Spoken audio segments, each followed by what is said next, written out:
Last week on the political action committees, right, we talked about how these form out of interest groups, and most interest groups are business interest groups. So these business associations are interested in getting a division of their political action committee out there spending money, supporting candidates, that they think are going to be good for their business and business policy. And so, again, the big thing about these is while these political action committees can donate directly to a candidate, just like individuals can, they have an unlimited amount of money that they're able to spend on issue education. And they can certainly use that education approach to support one candidate or attack another candidate. And so we see just an enormous amount of money that comes into the system, into the political campaign system this way. So, yes, the Lincoln Project would be a political action committee.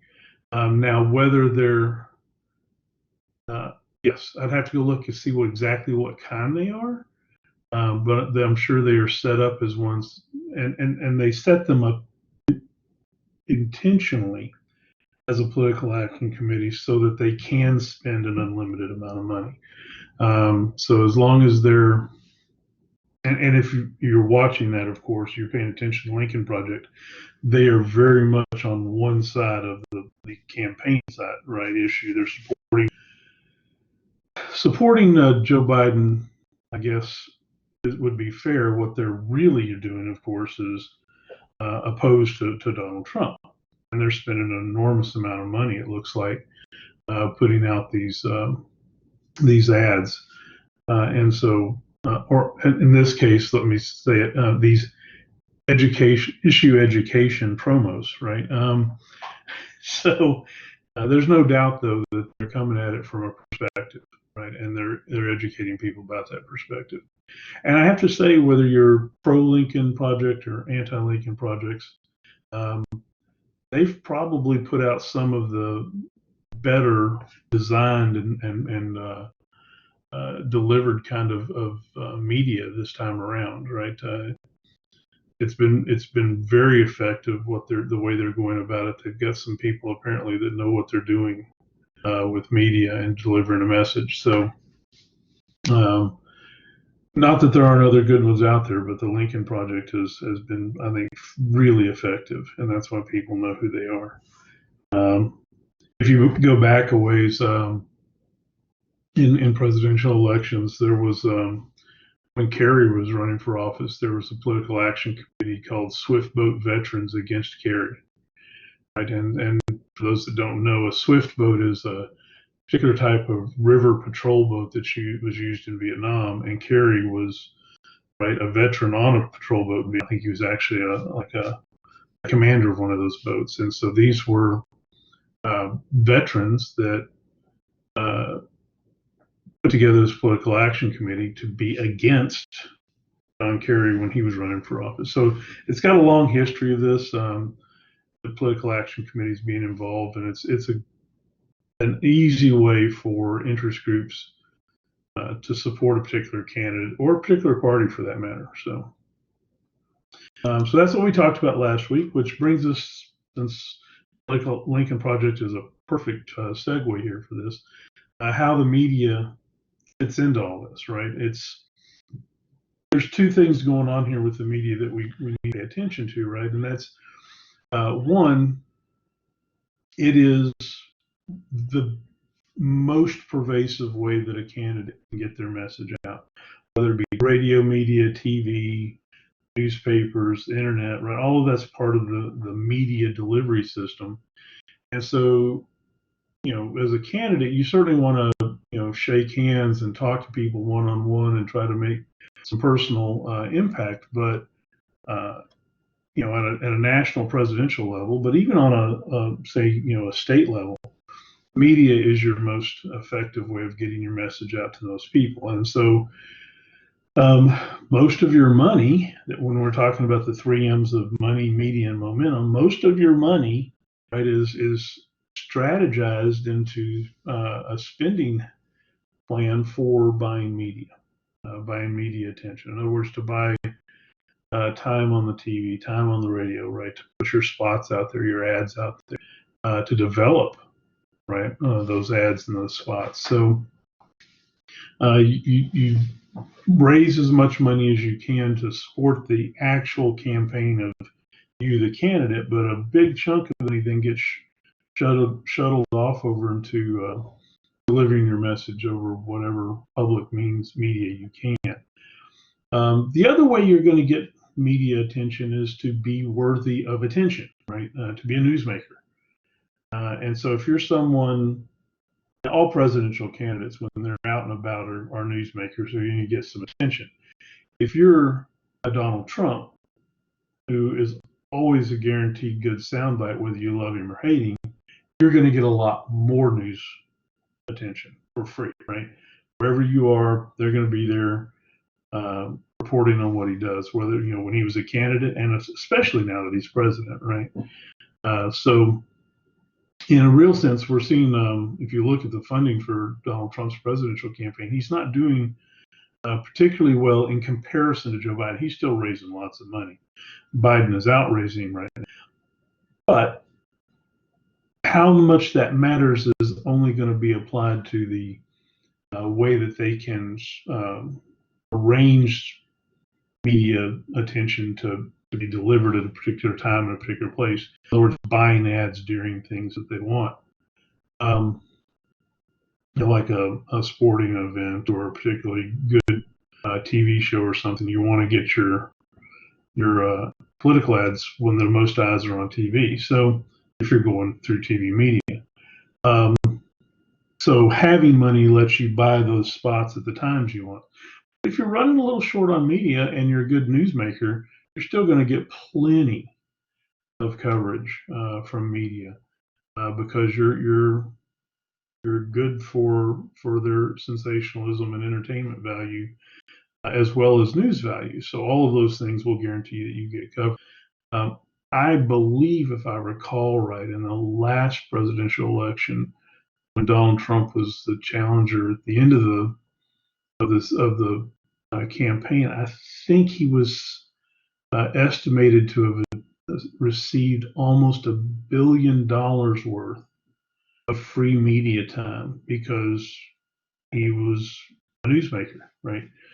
So it's money he didn't have to spend to get his message out. It may not have gone out exactly at the time that he wanted it, where the most eyes were, but the fact of the matter is as a newsmaker, it still just generated a lot of coverage. So, it's hard to underestimate or overestimate, the impact of media because it's so pervasive and all of us use it in one form or fashion to follow federal government and federal campaigns if we're interested at all. So you've got to have enough of it, right? You've got to be spending money to buy this. The one, I guess, positive that we still know about this is that as expensive as buying all the attention you need is, as expensive as campaigns are, the amount of money that you have to generate to help be successful there, we know that you can start this process on a fairly, what would be considered a shoestring budget and be successful. And we also know through experience that if you have just an unlimited amount of cash, that doesn't guarantee that you're going to win an election. Right? We've had plenty of billionaires run for office and lose, right? So the fact that they had that kind of money and could spend as much as they want doesn't guarantee that they're going to get anything as far as a political victory out of that campaign by spending that money and buying that media. As we saw an example of it this time, right? You've had Bloomberg, right, from New York, billionaire, and he is still spending money. He spent, I think, $500 million on his campaign, and he's spending about that much again now supporting either supporting Joe Biden's campaign, if you want to look at it that way, or attacking Donald Trump's campaign, if you want. So he's obviously not spending it on himself now, but even when he was, it didn't translate into him getting the Democratic nomination. So And that's a good thing. We need to see that every now and then just to make sure that we understand that money doesn't necessarily always buy an election. I'm not saying that it can't, and I'm not saying that it hasn't, but the fact that it fails as much as it does, right, when you get the most financially backed individual coming in and they don't win, or you have someone that spends more than them and doesn't win, that's a good thing for us to see at least. So the media, it's hard to overstate its importance, right?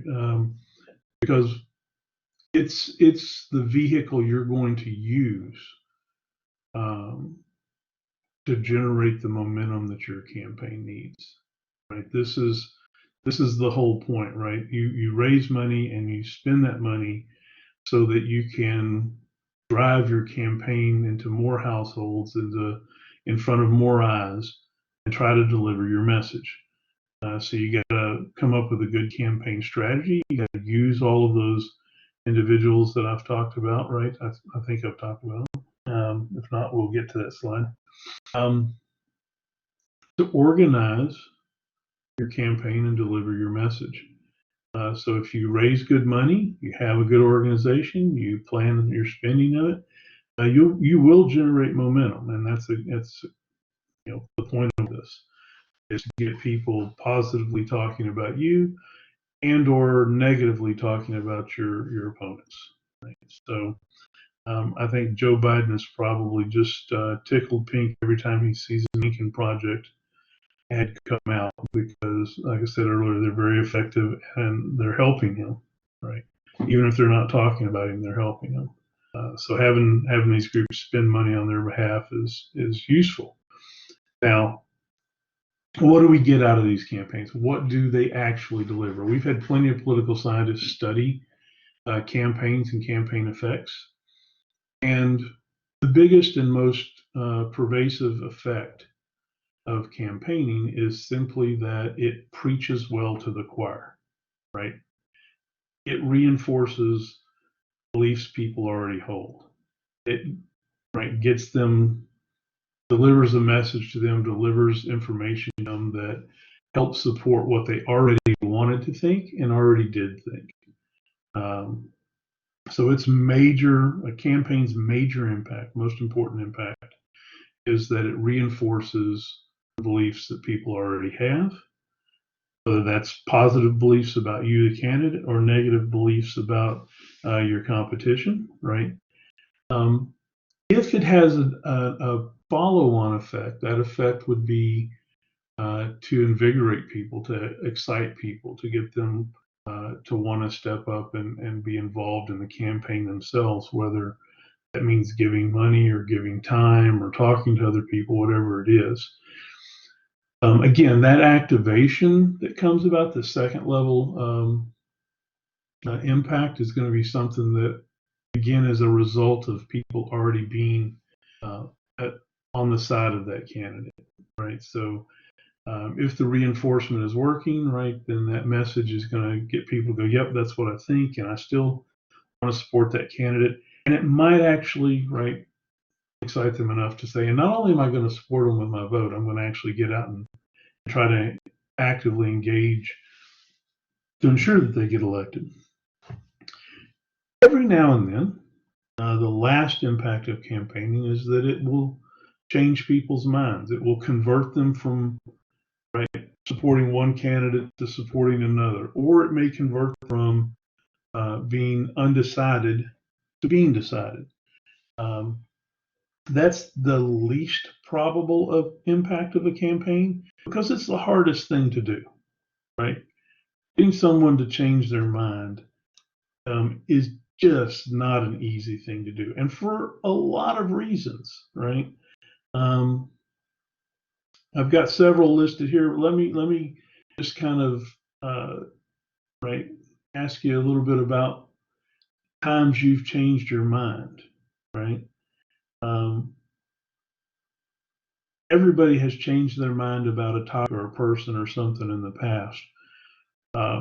What does it usually take to get you to change your mind about something? Let's say you don't like someone. What does it take to get you to change your mind and say, you know what? I now like this person.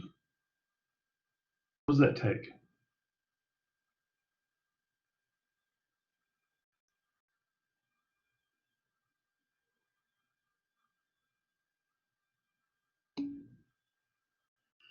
Some kind of personal experience is a very good input on that, right? Because you're talking about something that makes you go, I'm moving from this position to this position, and it's got something inside of you has to change to deliver that.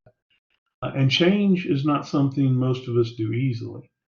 In this case, right, if you're talking change about opinion about a person, the first thing you have to do is admit that you were wrong about them, right?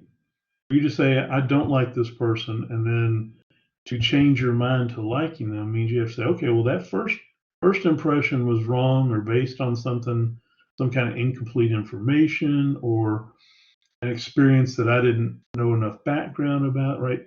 So it requires you, right, to do some kind of positive change on your part, and probably admit that you were wrong. And humans don't admit that they're wrong very easily, right? Even fairly humble people, it takes a little bit to say, you know what, I was mistaken about that. I was incorrect. I was wrong.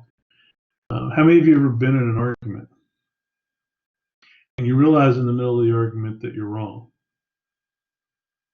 and you keep arguing? This is me. This is me. I do this. I know this. Right. That's because, right, most of us don't want to admit that we were wrong. Right? We'd rather argue more, and maybe the other person will give in even though they're right. That's human nature, right? That's just who people are a lot of times. It's hard to say, sorry, I'm wrong, and that's what has to happen for a conversion, right? I don't even have that on the slide here, but that has to happen. It actually falls a little bit under the idea of selective perception, but so that's a tough thing, right? Another tough thing is, like, how many of you have been watching TV and something comes on and you don't like what it is, a bad commercial or a TV show you don't like? What do? Do you sit there and watch it? No, right? Something comes on you don't like, you change the channel. Right? We don't pay attention to stuff we don't agree with.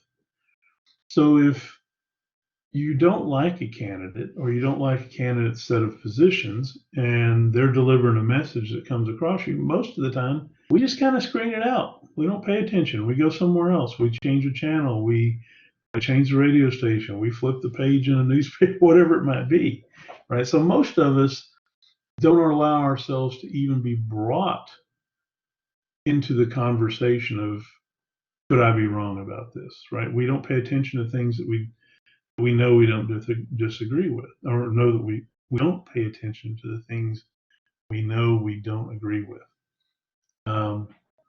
And then even if we do pay a little bit of attention, we start exercising selective perception, where the things we disagree with, we kind of ignore or pay attention to, right? When they say something and we disagree with, well, that's wrong. I don't like that. And we focus on the parts that we want to draw out and want to argue about.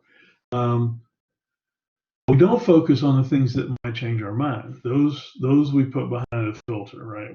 That challenges my beliefs. I don't want to go there. So we're really good.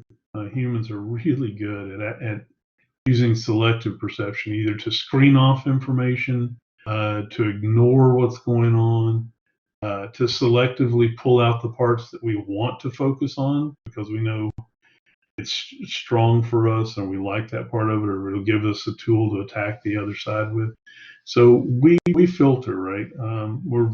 Humans are very good at filtering. If you've ever had the argument with somebody and you start saying, well, I didn't even want to do that to begin with. And then they come back and say, see, you were prejudiced against that idea. You didn't even give it a chance, right? And you're like, oh, what they heard, right, and brought back to you was that, right, you didn't even engage honestly. You didn't even get there. They're exercising selective perception in a sense because they're ignoring the part where you said, I didn't like this. And that's worth something to say, I don't want to do this because I don't like it. And they go one step beyond and say, well, see, you didn't even give it a chance. Well, that's not what you said. You just said you didn't like it. You didn't say you didn't. You might not have given it a chance, and that would be you exercising selective perception. So conversion is tough because we've got a lot of these built-in filters. We got a lot of these defenses. We're looking for the parts that we want to work with, right? And to say I'm wrong or I'm changing my mind requires us to get past all of those things and actually genuinely engage with the message, right? And so conversion is tough. The other thing going on right now is the decline of party identification. And this is important from a conversion from position A to position B or candidate A to candidate B because we're working, right, a two-party system with a couple third-party candidates. So you're looking at 2 or 3 or 4 people. But if, as a voter, as someone maybe paying attention to politics, you no longer identify with any particular political party, there's nothing, you've lost a key indicator of something that would say, I might want to be over here. At the decline of party identification and for independents, people that define themselves as independents now, they're throwing out a lot of what used to be useful information, right? If you're a Democrat and a candidate's a Democrat, you would tend to support that person just because, at least because of that, because both of you being Democrats mean you should have a lot in common. Same for Republicans or Greens or Libertarians, right? And if you've moved from being an identifier with a political party to stepping outside of that and saying you're an independent, and if that's truly correct about you, an accurate description, then you're not going to look at Joe Biden as a Democrat or Donald Trump as a Republican, right? And I'm sorry, I'm blanking on the Libertarian and the Green candidates right now, but that information about them is not useful to you because you've defined yourself as independent of that now.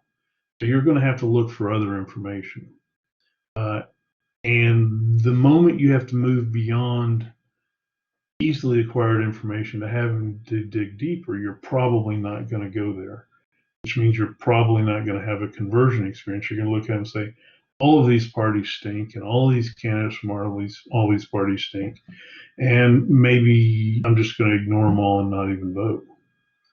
So, right, you're not going to get to the point to engage because you're not using party to help anymore.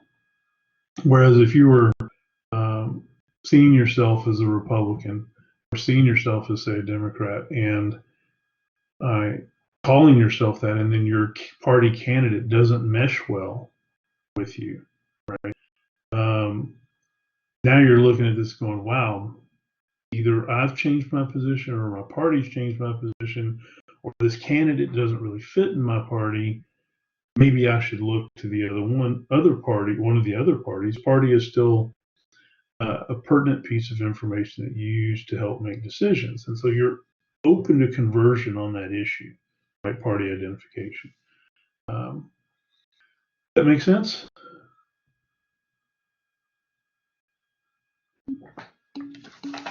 Okay.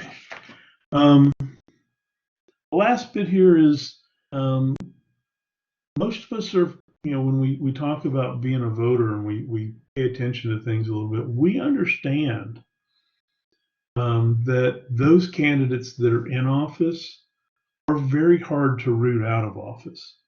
Incumbents have advantages.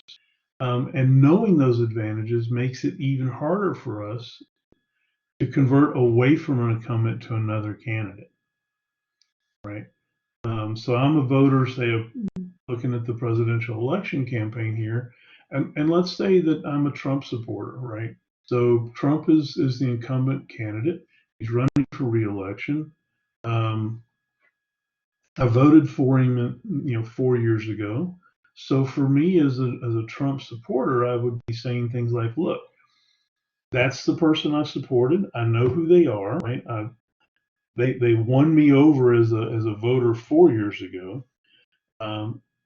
if they've done some of the things that they said they were going to do, then not only do I recognize them, and I've already supported them once, so right, I don't want to have to, if I convert, that's going to mean changing my mind and saying I might have been wrong about them.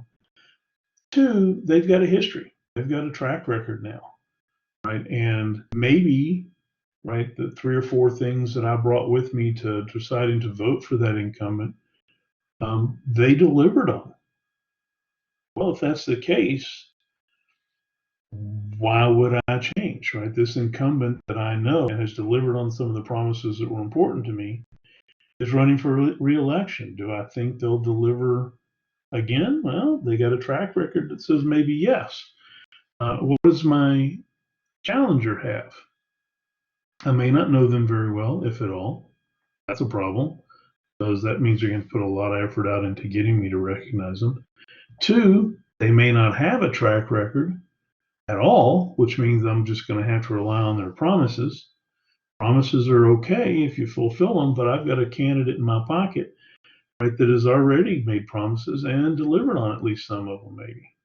That's worth something. So that's an advantage, right? And then there's a money advantage almost always, right? Unless it's an independent billionaire or something like that coming as a challenger. Most incumbents have a war chest. In other words, they have money left over from their last campaign. They've raised money while they've been in office. They're hitting the ground running with money in their pocket and their bank account to spend on getting reelected. And they're going to spend it on focusing on the issues that they've done well on, the issues that they plan to do well on, and attacking their opponent. The challenger is going to have to come in raising money, maybe not well known, so you have to spend a chunk of that money to get their name recognition out there. They're going to have to spend that money getting people to listen to their appeal and to their promises, and then attack their incumbent opponent. All of this whole right setup here is an advantage for an incumbent. And if I'm looking at that with realistic eyes as a voter, and I've supported that incumbent before, what are the odds I'm going to change my position now? Right? I know the candidate. I voted for the candidate. They've delivered something. I know they're well funded.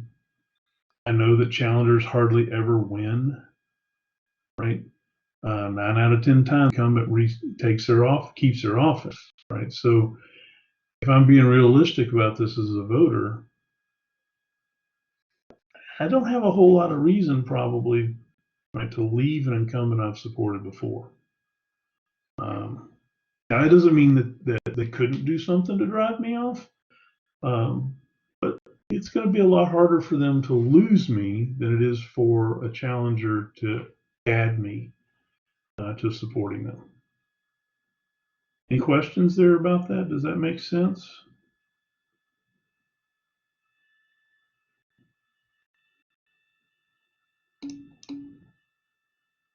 Okay, so now we've talked about throughout this chapter campaigning, electioneering, who votes and where they participate. So what you're looking at here is a list of political participation, right? This is shouldn't be new stuff to you really, right? But right, these are where we see all of this messaging, all of this campaigning, all of this money, right? This is where it comes into play, right? Is to activate these modes of political participation. So, is there anything on here on these modes that you don't recognize or understand? Right, voting's pretty straightforward as a mode of political participation, as is contacting politicians. Right. And remember, this list goes from easiest or most pervasive to most difficult and least pervasive. Right. So, voting, a lot of us could do this. Most of us that are eligible kind of do, but not by much. Not a whole lot of us, right, contact politicians, but it's fairly easy and we can. Communication here is communication between individuals, right, as far as right? Having a real political engagement, right? And talking about not just who you're supporting, but an engagement on talking about things. Campaigning, right? Those of us that might volunteer to help a campaign, that takes a little bit of an initiative and a work ethic to support that campaign.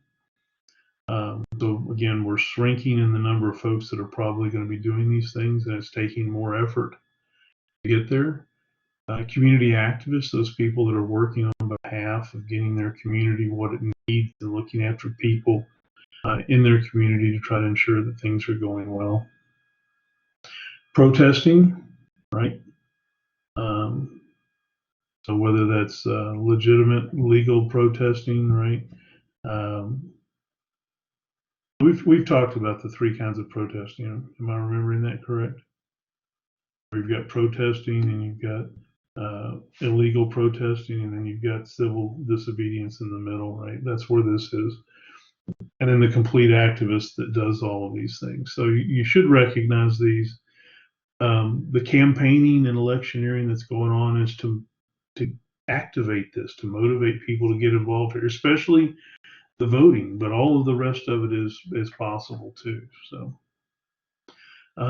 that's about all we have in this chapter as far as discussing elections and campaigns. Is there anything in particular that you've seen or come across that you want to ask about before we shift gears and move to a new chapter? We're right in the middle of the last week of campaigning, so there's certainly something out there that may have piqued your interest. And it's like, what is this and why is this?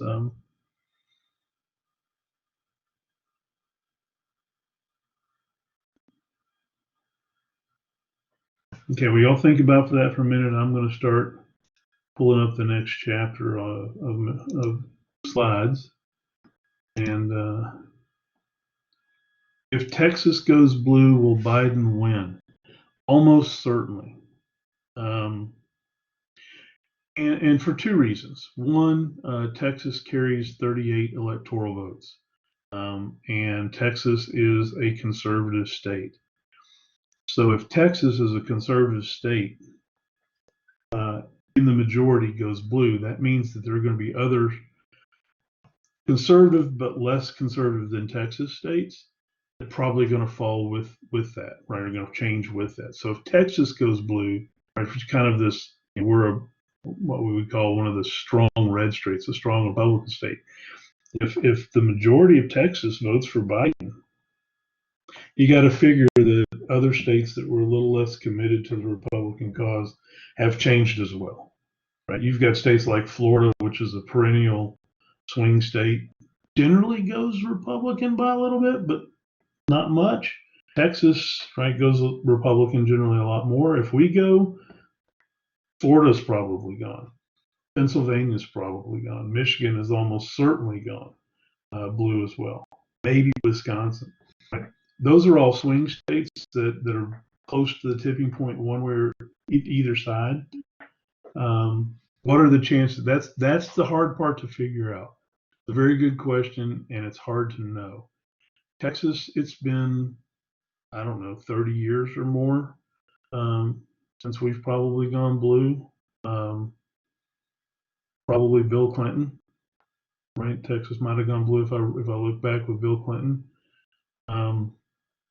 So this is the chances, I would say, are probably 40 to 45% that we go blue. I think it's certainly a 55 to 60% is probably the case for red for Republican, right? Which, I mean, that means it could happen, but it means it probably won't, but not like 80% probably, right?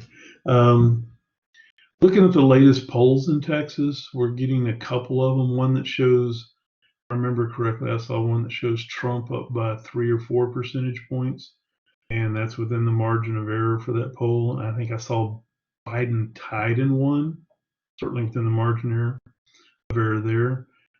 So if that's the case, it's still a leaning Republican situation. And it just is going to depend on turnout and who turns out. We've got both sides telling us that the record numbers of early voting is indications that they're going to win, and now we've got Trump telling us that his folks traditionally will show up at the polls and not early vote, and so the biggest numbers yet are to come in for him, he says. I think you really got to look at where the early voting is happening to understand probably who it's supporting. When you see early voting record numbers in Travis County, that's probably right a Biden support. If you see early numbers in Williamson County, that's probably Trump support. So you got to look at that, and you got to remember that a lot of our suburban counties around the urban areas are pretty evenly mixed. So even there, we're guessing a little bit, because if, say, a Hays County, and I think Hays is a red county, but let's say as a suburban county to Travis, right?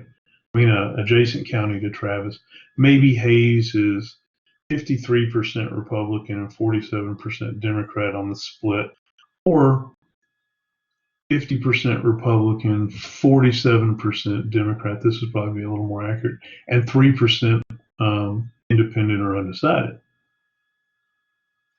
Well, that 3% becomes very important. And if Trump loses any support at all, right, you can see that county as a whole, you can see it maybe switch. So those margins are what we're looking at, and there's not much there. So could Biden win Texas? Yes. Would I bet my paycheck on it? No. But that's why we have the vote, to figure out right what people actually are thinking. So, and it's going to be that way, precinct by precinct, county by county, state by state, in a lot of states, right? You've got the 6 or 8 swing states that are generally in play. Trump has lost some support over the 4 years, so you've got a few other states like Texas that are actually in a conversation about flipping. That's something new, right? I mean, 4 years ago, we wouldn't have really talked about Texas flipping. It would have been, hey, it's getting closer to a purple state, maybe. Well, now we're talking about, will it go blue? I guess that means Texas is probably purple, right? Pretty getting closer to being evenly split. There was really no doubt in the last election that Trump was going to beat Clinton in Texas. However, we started to see maybe a little bit of that change 2 years ago when we watched the Cruz-Beto senatorial campaign, and Beto, who shouldn't really have been anywhere close, right, lost by like 2 percentage points or something, which is a big deal because that's 2 percentage points is close. So 2 more years later, could those 2 percentage points that Beto missed have transitioned over to blue? Yes, they certainly could. The wild card in Texas politics, just offhand for a minute, is always the Latino vote, right? The Latino vote in Texas is always key. And the reason why is because, one, it's a large segment of our population. 2, we're not always sure as a group where Latinos will go. They're not like if you look at African Americans in Texas, right? They're going to vote Democratic 75 to 80% of the time, and that you can just count on that. That's in the bank. But if you look at the Latino vote, the Hispanic vote in Texas, that's not necessarily the case, because on some issues they certainly slide to the conservative side, and on some other issues they slide to the liberal side of things. And so it comes down to a candidate kind of centered approach, and the message, how successful they are to delivering their message in Texas, and whether that resonates, who that resonates with in that population. So And as the Hispanics go in Texas as a voting bloc, if they are indeed a cohesive voting bloc, and there's no guarantee that's true, but if they are, they will determine what Texas does. Like, there's no doubt about it. And um, that's interesting for Texas, right? I mean, that's interesting for our politics. It's interesting for our candidates. It's interesting for our policies. So, what are the chances? Less than half, I think, right, that will go blue, but it's certainly possible.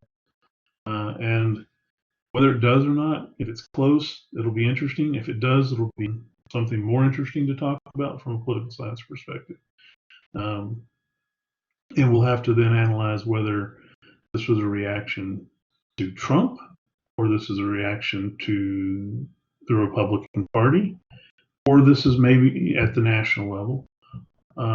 Or is it just a reflection of changing demographics and perspectives in Texas? And it's not really tied to the party or the candidate. So could be fun. And I say that from as political scientists talking about it, right? Change in political science is always interesting for us because in government, because it's our political scientists get to then spend time and effort figuring out why, right? And what happened and who did it and what was important. And so we enjoy that. Okay, so we're going to move on, I think, to talking about the mass media. And this is becoming a more and more important perspective of politics as we go forward. It's always been important to mass media. We'll talk about some of the structural parts of it as far as what the media does for us in a democracy. But I'll also take us into a little bit about how the media does its job and how that impacts what's a deliverable out of the mass media. So first off, when talking about the mass media, we're talking about any of the systemic or socially developed ways to deliver information, right? So we're talking about newspapers, flyers, radio, television, internet, right? Any way that there's some kind of designed practice of delivering at least information is part of the mass media. Now, the ones just looking at who we are as a demographic today in the United States, the ones that we'll pay most attention to are going to be television media and the internet, because those are the two that we're just kind of, I think, all kind of gravitating toward on a daily basis. Some of us still read newspapers. Some of us read journals and magazines and things like that. And those are still very important, and they deliver good content and good information. But most of us are on the either TV kick if we're getting information, or the internet if we're going to get information, which is why we need to know what media can do for us. So politically, when we look at the media, there are three roles that it generally can fulfill. And the first one is the one that us expect, right? It's going to be delivering information, right? We all count on media to be a conduit of information, of some kind of description of what's going on in government, what's going on in the players of government, right? What's the policy coming out of it? And we're looking to the mass media to provide us with information. Because we're not there, and because we don't have the time to be there even if we wanted to. Someone has to go out there and witness and aggregate and describe and deliver information to us, right? And we are consumers of that process and that product. And so when we're talking about this, we have to think about all of that, right? This is somebody's job to do this. Now, most of our journalists, those folks that engage in, especially newspaper journalists, magazine journalists, and then television journalists, most of them actually have a background of being trained in how to do their job. Right? They've got a bachelor's degree, most all of them, in journalism, which means they've been trained for a couple years in their 4-year degree in the proper way to go about writing a story and looking for information, researching that information, and talking to people, right, interviewing people, putting a story together, how they're supposed to try to go about being objective about delivering that information, right, when they put it together. So journalism degrees, when you look at how they do things, they do teach a fairly consistent process. All of these journalism schools do a fairly consistent process of what it means to be a reporter, right? What it means to be somebody that's part of the media. Obviously, when those people get out into the world and start doing their job, how much of that they bring with them and put to work is going to depend partly on them as a person and partly on the institution that they're working for and what that institution wants to deliver. So there's no guarantee that the training that's provided to journalists is going to ensure that they deliver great information or accurate information or non-biased information. But they do know how. They have been trained in it, right? They know what the expectations are. And their job is to, first and foremost, inform us, right? We have no real ability to know what is going on in Washington, D.C. unless somebody tells us. Right? We're not there. We don't have people there. We're going to rely upon the media in some form or fashion to deliver that information to us. Now, we on our end, as consumers of this information, choose the conduit that we're going to take in, right, that we're going to pay attention to. So that's the first role of media, is to put the information out there. Here's what happened today, right, politically speaking. The second thing that the media can provide, and usually does provide, is communication, which means a two-way transfer of interaction between us, the consumers of information, and to those folks that are generating it, the government. A lot of this can happen through public opinion polling. A lot of it happens through interviews, right? Letter writing, things like that, where we write to the media, we write to a newspaper, we write to an editor or something like that. We write comments to a story, right? That's us getting information, responding to that information, and that's starting a communication. And the government does pay attention, right, to political opinion polling and letters and comments. Those things are used and are paid attention to. So that two-way flow of information, communication, right, is there. So we get the information, which is a one-way direction. Here's what happened in the mass media. Then we get the second role, which is communication, which is the back and forth that can occur between us as the consumers and those that are in government. And the media facilitates. And then the third thing that the media does for us, which is still kind of information, but is information plus, as I like to think about it, which is the watchdog function. And the watchdog function is, literally doing what a watchdog does, and that's watching the premises and then barking when something is out of the ordinary that draws their attention, right? And that's definitely part of the mass media's job, is to be a watchdog, to watch government, to see what it's doing, and to say, hey, something's happening over there that doesn't look normal, doesn't smell right, is maybe definitely wrong. And you as voters and the public need to pay attention, right? This is not right. So it is still providing information. They're saying, hey, look, but on the back end of that, on the underneath side of that, I would rather say, this watchdog function isn't just a, hey, I noticed something. It's also a, hey, I noticed something, and I'm going to go put some effort into finding out about that something. If this doesn't look like, I'm going to investigate, and then I'm going to report on my investigation. So it's more than just a transition of this happened here and you need to know that. It's, this happened, We looked into it. There's more to the story than we probably initially thought. Here's all of it, right? We investigated this.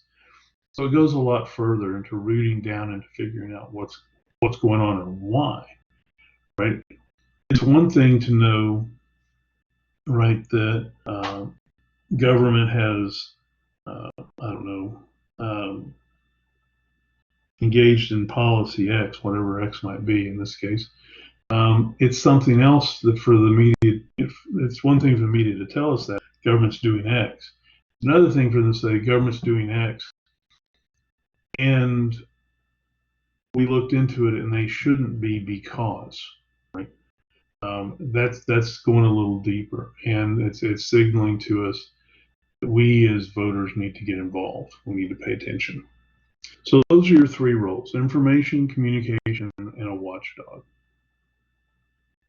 Any questions about that before we move on?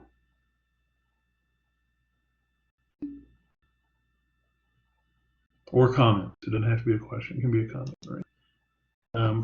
So let's talk about about the news, right? That's really this information watchdog function. All that is really about delivering news to us, right? That's what we call it. And we have to understand what the news is. How is it that the mass media, in all its forms and designs, decides something is news or not? Right? What we know when we study journalism, when we study journalists doing their job, we study the editorial staff of a paper or a news organization, is that a lot of their time is spent making decisions about what to cover, right? One of the first things they have to do is, as they look at information, is say, well, is that information news, right? So then we ask ourselves, well, how do we know what news is? Well, when we do that, these 5 things here tend to pop up all the time, right? So what is news? News is any information that is going to impact the consumers of that news, that information. Right? So if information is going to impact someone, it's going to make a difference, it's going to change their lives, it's going to grab their attention, right? Because it might be important to them.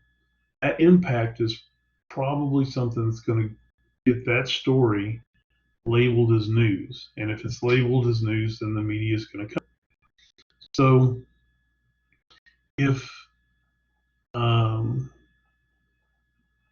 let's say, the head of the Department of Education at the U.S., at the national level, right, decides to leave their job, to resign and go off, is that news? Is it going to make an impact? Well, yes, right. That department's in charge of developing and implementing federal policy across all of the school districts in the country, putting goals and deciding grants and aid and all kinds of things.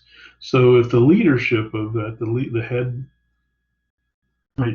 cabinet member of the Department of Education leaves, that's news. People probably need to know that. But if the person 6 levels below them decides to leave their job, probably not news. Right? The only way that someone 6 levels below, right, the cabinet member in charge of the Department of Education makes it to us is if they did something really, really bad and had to leave, right? Then it might be news, right? Because then we're thinking about, are they a bad person, or is there mismanagement, or is there something wrong with the leaders?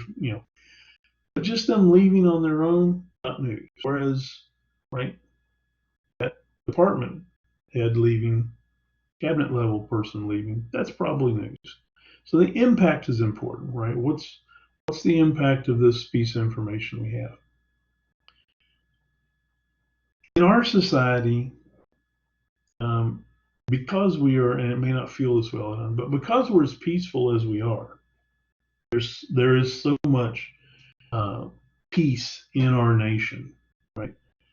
In so many places. There are very few places that you can probably point to them a lot of times where you go, that's not a safe place for me to be. The The fact that you can identify them, right, is because so many other places are not violent. So violence is one of those things in our society that's unique. It's fairly rare. It doesn't happen all the time. And it certainly doesn't happen in very large levels all the time, right? Most of our experience with violence in our society is individual violence, right? One or two people, something like getting involved in it, or but systemic group violence, that's different, and we don't have a lot of it. But when we do, it's going to make the news. It's newsworthy. Um, and the lower levels you go down into the media, the more that stands out, right? So if we had two students on the ACC campus get into a fight and one of them got killed, would that be news on the ACC campus, that violence? Yes, absolutely. Let's say it happened on the main, say the Highland campus in Austin. Would it be Austin news? Yes, it would certainly be Austin news. Would it make the evening news of the major TV stations here in Austin? Probably. Would it be reported in Dallas? Probably not, right? Unless it was really, really weird in that sense, right? If it's just one person on one person and one got killed, it probably wouldn't be, right? That's because they got violence of their own in Dallas that they're going to pay attention to. Going to make the national news? Certainly not, right? So violence is important. Violence plays in whether it's going to be reported or not is going to be playing with the idea of proximate or how close it is to people and certain people. So we'll talk about proximity in a minute. Now, if it's political violence, right, that's going to make the news. Right? How many of y'all heard the story about the 13 folks or so in Michigan getting arrested for planning to kidnap and possibly kill the governor of Michigan? Yeah. That planned violence, even though it didn't actually occur, right, is newsworthy, right? Everybody's like, what? Somebody's going to try to kidnap a politician and maybe kill him. And once we got their story, right, I mean, they were like viewing this as possibly a way to initiate overthrowing the state government and maybe starting some kind of revolution in a sense, right, within the country. So this was a big deal. And if you're paying attention to any of the news outlets, right, regardless of which version it was, you got that story, right? That threat of violence was pervasive enough and unique enough that it was news. Period. Right. As we've been watching the Black Lives Matter protest, and we've been watching the Proud Boys and the Patriot prayer groups, and right, the Boogaloo Boys, right? We're seeing all of these groups getting involved in protesting and property damage and some violence, right? Right, that becomes news across the board because of that violent part of it, right? If all of those marches had no threat of violence, right, they were just perfectly peaceful, right, they wouldn't be as newsworthy, right? Now, they make an impact. Black Lives Matter making an impact on people and what they think, yes. So it might get picked up with the impact idea, but the violence is definitely going to ensure, right? If you get two groups of people come together and they're fighting in the streets, right, that's going to make it. So impact, right? The new information will make. Just the nature of violence in itself is going to amp up whether something gets reported. The third thing is it familiar? Is the information familiar to the audience? And what we're talking about here is there an ongoing story? Is there something that people already know about that keeps this a newsworthy issue? So, this familiarity with either the main actors, right, or the policy, or the governmental action as they develop that policy or respond to the policy, those are the familiar parts that are going to keep something in the news for us. It's going to get it labeled as news, right? So, right, each individual hurricane is a unique newsworthy event, right, in our country that looks to impact the U.S. But over a hurricane season, right, we start to get this idea of which hurricane we're on and how many have we had and how destructive of the season has it been as a whole. And is this different than normal, right? So we're familiar with the topic of hurricanes in the hurricane season, we're familiar that it's going to happen. So now, right, we're paying attention to that as an ongoing story, which we do every year from June until November, right? And then those, you've got each individual instance is yet another occurrence in this familiar pattern of information. And so when that's been set up, the media will keep reporting on it, right? So we ran out of names this year, right, for our hurricanes. And that's something it's not unheard of, but it's unique. It doesn't happen all the time. And now we're on what's the hurricane that's coming up here through the Gulf again, right? We're past Epsilon. Is it Gamma? Or we already had Gamma, maybe? I don't know. We're into the Greek alphabet because we ran out of planned names, right? Which means we had a bunch already. That is, we're familiar with that, and so we keep up with each one as it goes on. Does that make sense?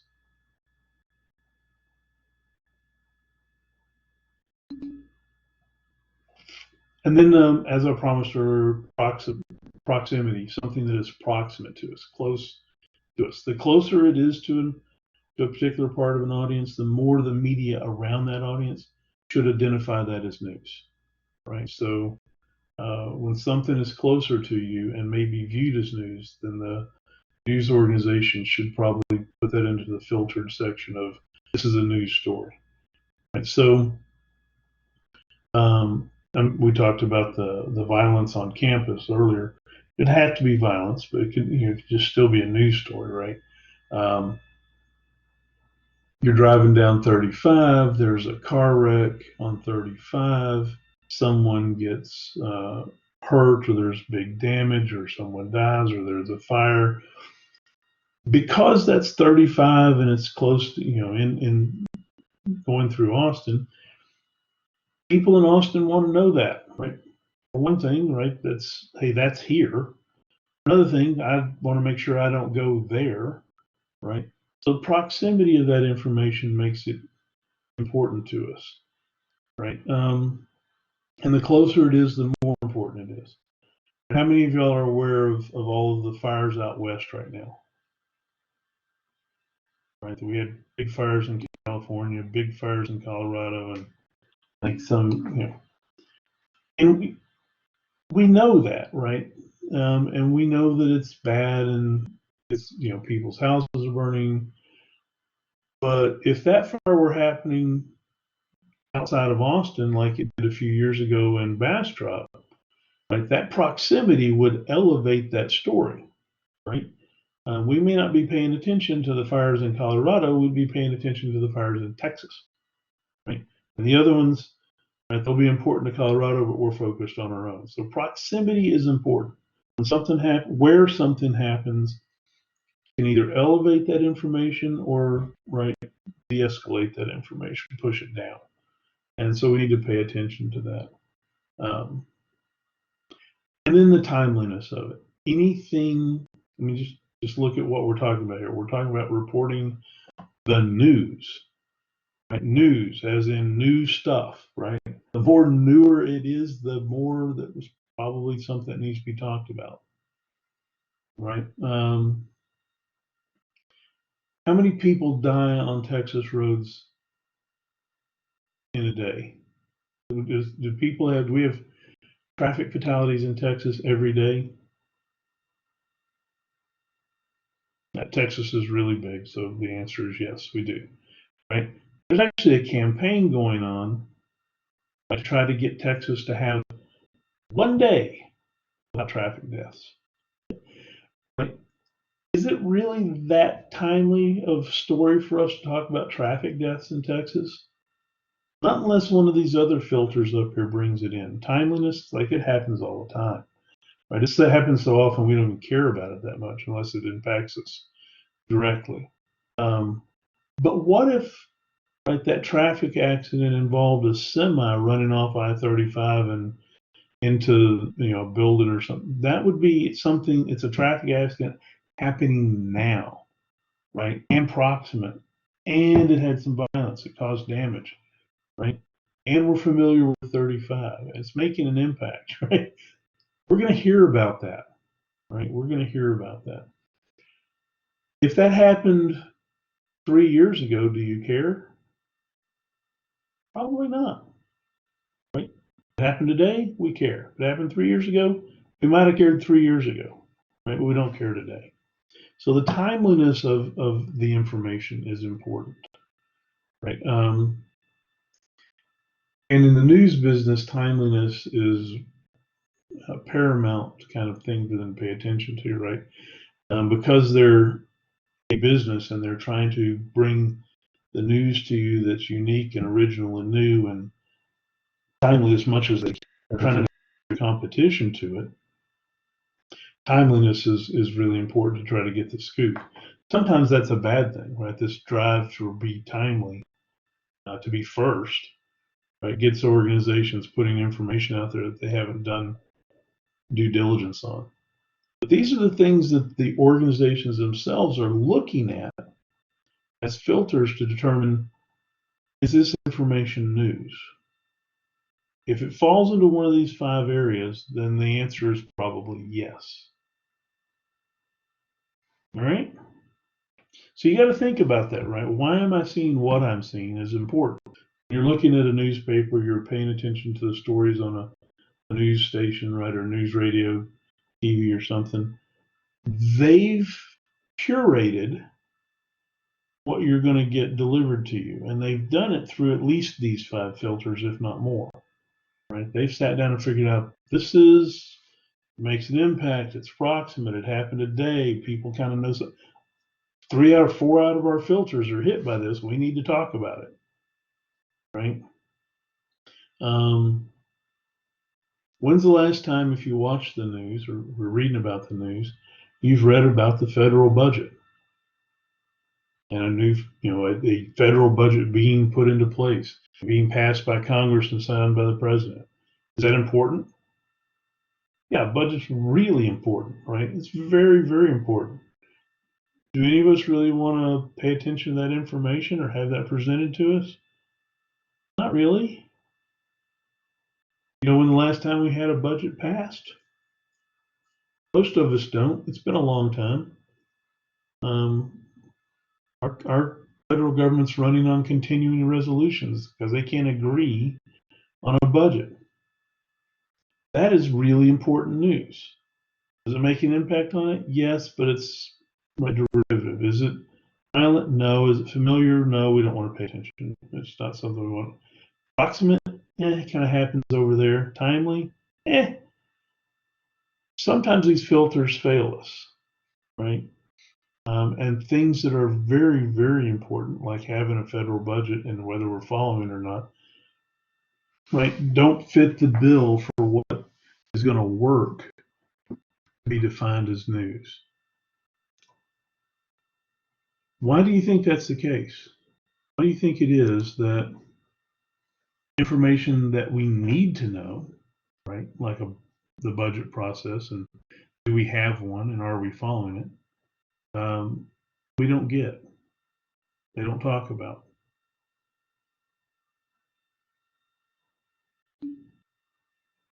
That's a very good way of phrasing that, right? It doesn't entertain us. It doesn't grab our eyeballs. It doesn't engage us, right? There's nothing to make us look at it, right, that entertains us. And that's a shame, right, because it's really, really important how much we're spending, how much we've already spent, whether we have resources to pay for what we're spending, because a lot of times we spend money we don't have, right? Federal government's got a big credit card and they've got no limit on it, right? Unlike us. So yeah, but it's, it's not very exciting. It's not something we want to listen to. Right? You work all day, you come home, you want to find out what's going on. The last thing you probably want to do is read about a budget, right? And, but do we need to know about that budget? Yeah, we do. We really do. So anyway, so these are some of the filters that are out there. I think we'll call this a day, and we'll come back and we'll talk about the sources of news a little bit, where information comes from.